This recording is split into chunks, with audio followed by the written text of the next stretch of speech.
mukyala Jane Francis Abodo kati akolanga DPP kubanga takyali yaba mu bulamuzi kati DPP ne tumugamba nti ne tumulopera nti waliyo bano abalwana okusinga gwe beetumiikiriza kati baliwa mu kooti twagala kooti ojjokole ki oginnyonnyole oba bano abantu bamanyiiko oba gwe yabatuma tujjewo ebintu eby'okwekwekereza era ffe tuli confident ya kooti twagigamba bano beetumiikiriza ssaabawolereza wa gavumenti tabatumangako zino ensonga zaabwe era twamuwandiikira ebbaluwa atuddemu era ne kooti aginnyonnyole oba yabatuma okusinziira ku ebiri mu kooti tewali kiraga nti yakola ki yabatuma bano beetumiikiriza era y'ensonga lwaki tugamba kooti ebagobe ebajje mu kooti olw'okwonoona budde mu kooti.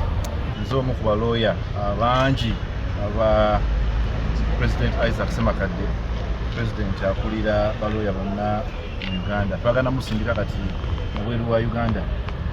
Leero twali tuzze mu nsonga z'okuwulira okusaba kwaffe kooti egezeeko egobe empaabi yateekebwayo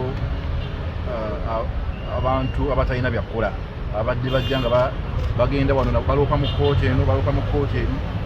So bwe tutuse mu kooti ekitwewuunyisizza era ekitujja enviri ku mutwe era ekikyatwewuunyisa ekyokuba nti omulamuzi amanyi nti twateekayo okusaba agobe empaabi ate agambye asooka awulire empaabi bannanga ab'ekitiibwa abalamuzi ekyo kintu si kirungi era byensonga lwaki pulezidenti waffe yajja okukola ki okugoba ebintu bwe bityo ojja ota n'otandika n'empaabi nga tumanyi waliyo abantu abakusaba empaabi ogigobe.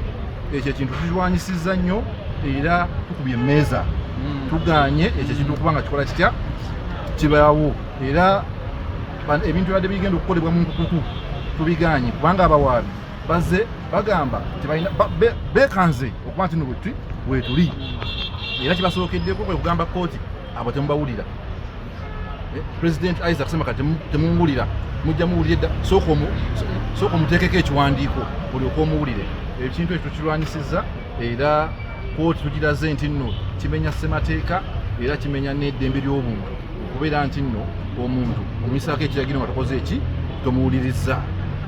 Ekirala kye tukoze kooti etugambye nno tuteekemu okukoza kwaffe ku nsonga lwaki kooti erina okugoba empaabi netuwa kye tuyita mu luzungu tuyita timelines oba obudde bwe tulina okuteekeramu ki ebintu ebyo era okwewozaako tugenda kuteekamu na byonna byonna kooti byetusabye neteekawo ennaku z'omwezi nga 17 January 2025 okuba nti nno ewa ensalayo yaayo oba President Ssemakadde alina okujja oba nekyava empaabi yagigobe. Council Milton naye azze n'avaayo nga atali mu nsonga zino okulaga kooti nti bano abawaabi balina obuntuntu balina ekinugu kuki ku president nti baloopa emisango 3 mu civil division mu high court ate kakati ne wano bazze bakoze eki baleese omusango bo banoonyayo omuntu omu nti bavaayo baloopera ku bantu abatabaliiko abatajja na mu kooti baloopa tebibakwatako baloopa ebitabakwatako era kuno muze kooti erina okukomya. Kanso ono agambyeko nti boolekedde okuzza omusango mu tteeka lya Human Enforcement Act. Kimenya ssemateeka okulinnyirira eddembe ly'obuntu era kimenya ne Human Rights Enforcement Act era musango. So bwe bagezaako okugaana Kanso Ssemakadde okwenjoyinga eddembe naye bamuwulirize kiba kimenya ki etteeka. So yensonga lwaki tugambye nti nno kooti bano abantu batunuulire n'eriisa ejjogi kubanga balimu ebigere byatandise kati okutambula byakumenya amateeka. Oba w'amagezi tebasobola bijjayo mwangu wano ne babijjayo. Amagezi gembawa ge magezi abantu abalabona babakoki gebabadde babawa muve mu bino ebintu mubirekere bekikwatako bawe tekikwatako bikole ki bireke.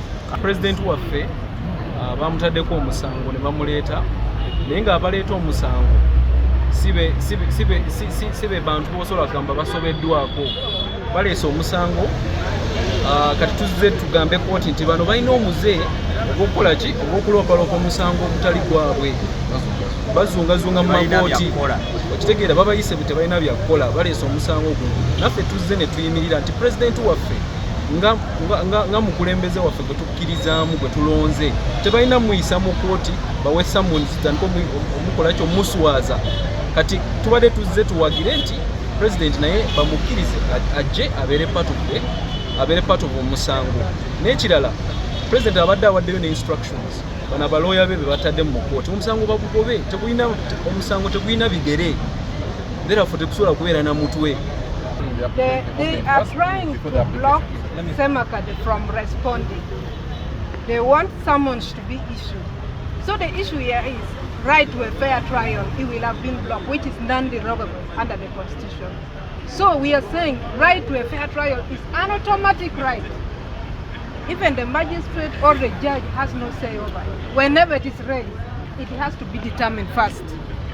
It cannot be blocked. Assuming you have been called to court, someone has filed a case in court, and you are not called, then they decide against you.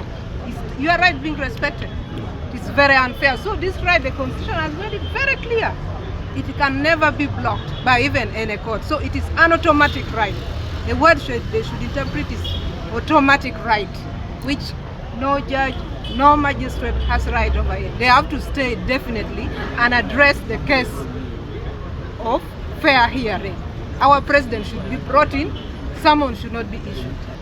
Wasting time because the person they claim to represent is not interested in this matter. This is a matter which is personal to Abodo, and she has not complained. Not only has she not complained, she has not even been consulted, and therefore there is no jurisdiction even for this proceeding today. And we requested the court to first hear the issue of jurisdiction, the competence of the complaint on oath before they proceed to hear anything else, because court cannot get into hearing a matter before being sure that it is seized with the legal mandate to do so. So court will do so. If court finds that it has the legal mandate, then we also drew its attention to the provisions of Section 7 of the Human Rights Enforcement Act. Since the right to be heard is being asserted by one of the parties, then this court should take the matter to the High Court, fight the High Court, so that the justice of the High Court, which is a court of record, guides this subordinate court on that matter. Because although it is sacrosanct, the complainants want to lock the head of the bar out of these proceedings at this stage.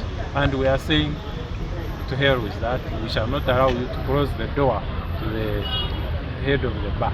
There were two primary applications.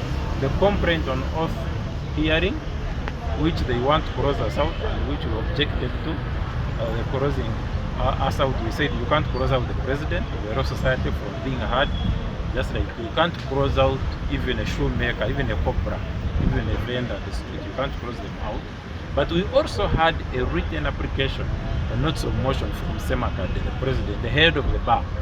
He was saying that the complaint on oath is incompetent, the court has no jurisdiction to hear it for reasons that are stated therein, including that it is victim-centered. It all revolves around Justice Abodo, who has not been consulted by the people who brought this case, the complaint on oath, and they are pretending to represent her interests without her consent and without her knowledge.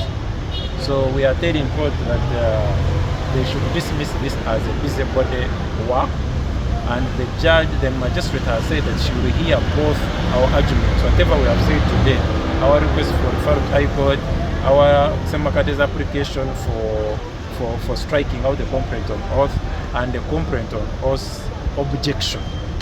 We literally didn't get into the merits of the complaint on oath because they said no, we can't even speak. We said, oh no, we can speak.